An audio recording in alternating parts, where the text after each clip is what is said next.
And actually, when you look at Porsches in a cold, unsoulless, mathematical sense, Porsches are terrible value for money when considered to the competition, until you realise that some of them, indeed most of them, don't.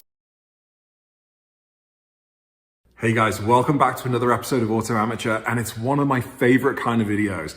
We're in the garage. I'm not sure who that Auto Amateur guy is. Are you? I might have to go and check out his channel. Anyway, welcome back to the channel and welcome back to the Green Flash. Today is not a Green Flash video, however. In the last video, we looked at the prices of new cars and which ones provide the best amount of value. And you could clearly see that it wasn't the Porsche, which came in quite a bit more, especially when you added those options. It's the options that really took it over the standard prices of other cars. I got a number of requests to look at depreciation and also to widen the list of cars. Some of the cars you thought that I put in my last video were not competitive with the 911s that we were looking at. So today we're going to do that. We're going to look at depreciation as far back as 2003. We're going to look at each model of Porsche 911 and compare them with each of their competitors, some of whom are quite obscure and some of whom you will expect. And let's see what that looks like. I hope you enjoy it. Well, let's get straight into it then and look at the cars that we're focusing on. What I've tried to do this time is look at 911s. The problem really is finding sales data. It's easy to find asking prices, but hard data based on what is actually sold is super hard and moreover super time consuming. So this time I've used the data from Bring a Trailer and their sales made of cars just in 2022. Boxsters and Caymans are not big sellers on Bring a Trailer, so I'll give that some thought and try to attack it a different way for a different video. I have also compared with the Porsche model years so that we see how each derivative of 911 has depreciated over time, beginning with the 996 and going up to the 991.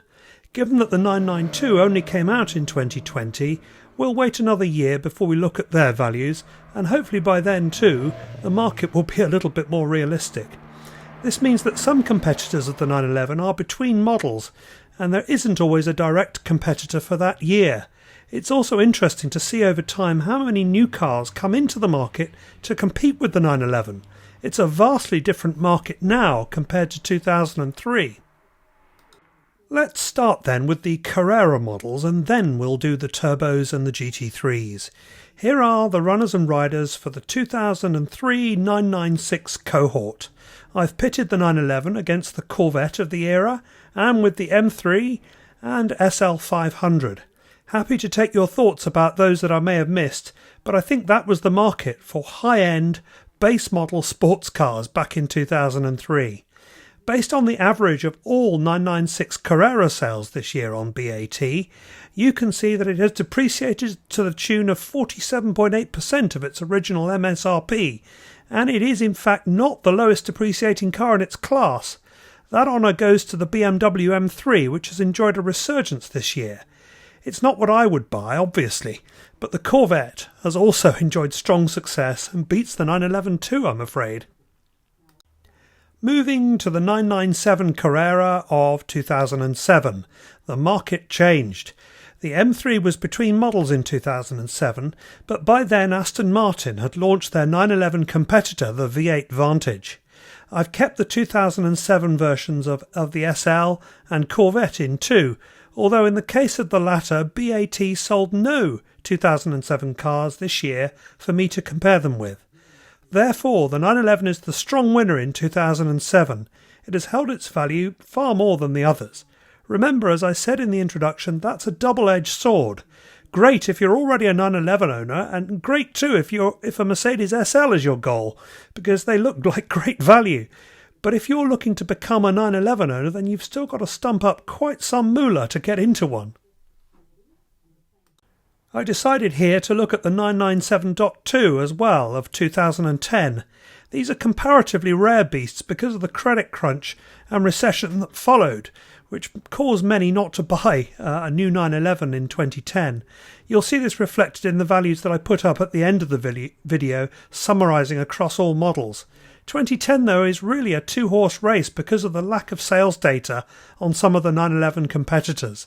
If you'd have bought a new base 911 in 2010 and sold it this year, on average you'd have kept 72.6% of its original MSRP, compared to just under 44% for the relatively new Aston Martin V8. That's a 12-year-old car. Even if we claim, as we did in my last video, that the Porsche is under-specced, maybe to the tune of 15% compared to the Aston, it's still great value. Moving forward to 2014 and the 991.1 variant of the Porsche 911. It is still the winner, and again by some margin. I do worry about 991s though, because they look and drive similar to the 992, which has been in short supply since it came out. It could well be that all of the used 991s are overpriced at the moment. We'll keep doing this exercise, perhaps quarterly, to keep an eye on that. For now though, it comes out top again, retaining 83.6% of its MSRP. As we move to the 991.2 in 2017, my point about potentially being overvalued is underlined. Look, if you'd have bought one in 2017 new, you'd be able to sell it today for around 95.1% of what you paid for it. That, I do not believe, is a sustainable number for 911s. Alright, let's look at the Porsche 911 turbo market across the years and see what's happened there. We start with 2003, which was an interesting year. It is the year that Mercedes launched their 911 turbo competitor, the SL55. So I've pitted it against that, and against the Corvette, and the BMW M5. The Corvette is the winner here, but only by a slight margin. The issue with those cars is that you've always got a lot for your money with those cars. Put more simply, you get a hell of a lot for your money, and they are competitively priced from the factory. There's always demand for that, even as they get older. Moving on to 2007 and the 997.1 Turbo. The market has increased again, and a punter looking for something fast and composed had the choice of Aston Martins, Bentleys, Lamborghinis and Ferraris. I'm not entirely sure that someone who wants a 911 Turbo would really look at a Bentley Continental GT, but it's better to have too much information than not enough, right? The Ferrari wins by a nose. What's interesting there is that a relatively mass-produced car like the Porsche keeps up with the exclusively produced Italian. It's testament to the engineering of the Porsche, I think. Capability determines value, not just perception. 2010, and I have added the Lotus Evora and the Audi R8 to the list of competitors. The DB9 and the Gallardo were not sold by Bringer Trailer in 2022, so they are no show for this analysis. The BMW is our poorest performer here, with the remainder, 911 Turbo included, doing really well. Any car that retains over 50% of its original cost after 12 years is doing well, even though it is a bit of a strange market here in 2022. 2014 then, and I have amended the Turbo to the Turbo S.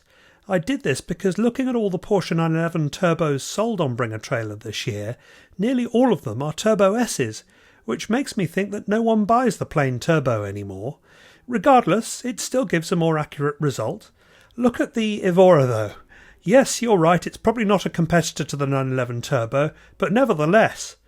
More surprisingly is that the Bentley Continental GT depreciated more than the Maserati. I didn't think that anything depreciated more than an old Maserati. To 2017 then, and we see our first cars selling for over 100% of MSRP. No bad performers here, although take it with a grain of salt. It's in no way sustainable and will diminish as the market corrects with eventual greater supply. Now for the most interesting category of all, the GT3 and its competitors. Here's the thing, I said this in my last video, the GT3 doesn't really have any competitors. You have the odd Aston or Bentley coming in purporting to be more suited to the track than its standard model, but I find none of them to be compelling as a true competitor to the engineering that goes into the GT3 as a track day car. You also have the odd Ferrari, Lamborghini and Lotus, which are the GT3's closest competitors, but still are either so hugely expensive as to be irrelevant in a comparison with the Porsche GT3, or are sold in such low numbers as to be statistically irrelevant. So here they are all at once across all years. It doesn't matter who wins this one outright, because they're all winners, being at or above their MSRPs, even cars built in 2004. So here are all the cars we've looked at in this video in each of their classes split by the manufacturer. If there's a request to split the data another way, send me a DM on Instagram and I will put it up there. Same, if you'd like me to look at a car that I haven't included here, get in touch on Instagram and I'll pop it up on my feed there. I don't want to miss things here, and this could be quite an interesting study if we keep it going over a number of quarters. Well, I hope the results of that analysis were interesting. If you enjoyed the video, give me a like and consider subscribing. Otherwise, I'll see you in the next video.